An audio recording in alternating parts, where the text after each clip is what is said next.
Let's just jump right in. Think about your day to day. We live so much of our lives through these glowing screens, right? We're working, connecting with friends, learning new things, and it all feels so clean, so efficient, maybe even a little bit green. But what if all that digital activity, the very thing we think is saving paper and travel, is actually creating a massive, kind of hidden environmental problem? And that's really the big question we're digging into here.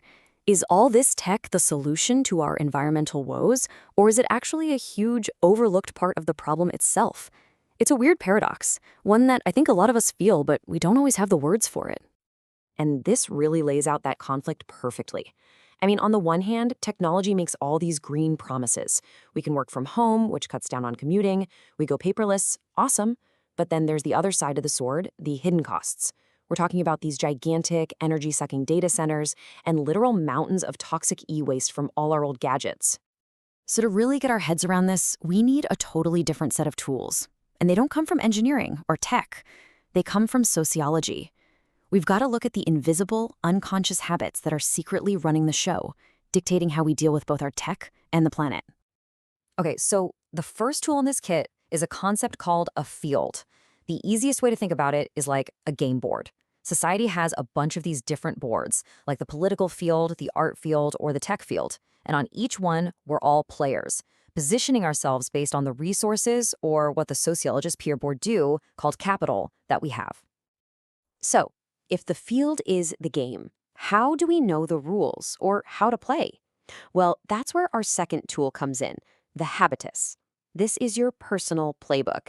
It's like your social DNA or your own internal operating system. It's this whole set of deeply ingrained instincts that just tells you how to act, what you like, and how to move around in a specific field, all without you ever consciously thinking about it. So, to boil it all down to one simple idea, the field is the game we're all playing, and the habitus is how you instinctively, gut level, play that game. It's your strategy on autopilot. And this is where it all comes together. What happens when two of these playbooks, our gut instincts about technology and our gut instincts about the environment, smash into each other? Well, you get a totally new hybrid concept. You can really think of it as building blocks. First, you've got your eco-habitus. That's all your ingrained feelings and attitudes about nature. Then you have your digital habitus, your automatic, everyday habits with technology. Now, when you fuse those two together, you create something brand new, the digital-environmental habitus. And this is what's steering our ship when it comes to how we use tech in relation to the planet.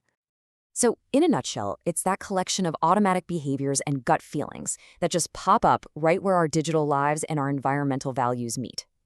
Ever find yourself streaming a 4K documentary about melting ice caps without even thinking about the energy that server is using? Yep, that's your digital environmental habitus right there in action.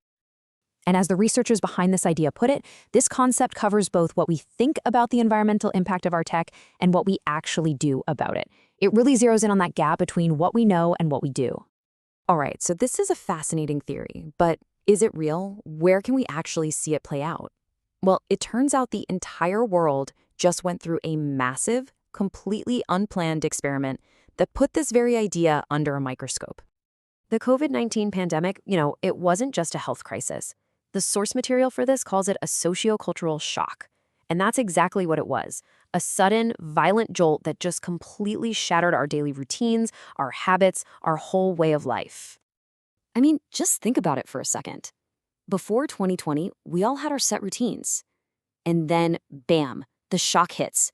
And we were all forced into this incredible digital acceleration. Work, school, happy hours, everything moved online practically overnight. And now we're in a new normal that has fundamentally changed our relationship with technology and the environment.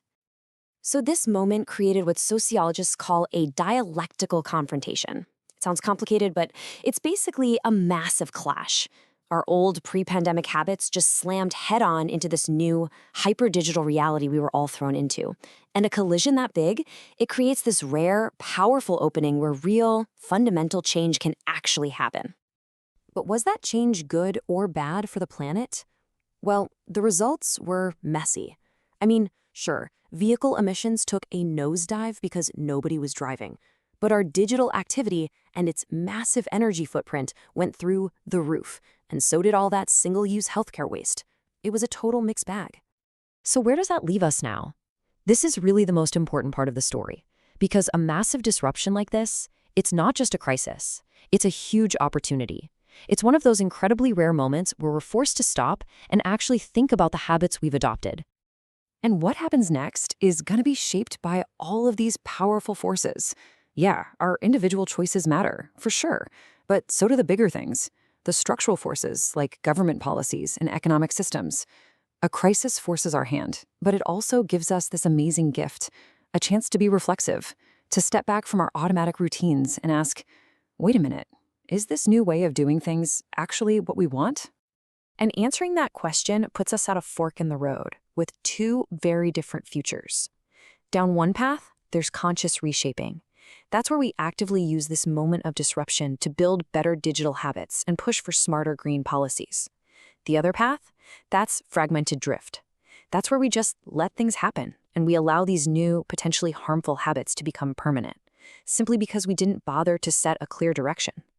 So the real takeaway here is this. Big, lasting change doesn't just come from one place. It's not just about us recycling more, and it's not just about what the government does. Real change emerges from this complex, dynamic dance between our own personal choices, the larger systems we live in, and the crises that come along and shake everything up. And that leaves us with one last pretty critical question to think about. The last crisis completely reshaped our digital lives, for better and for worse. We know another crisis is always around the corner.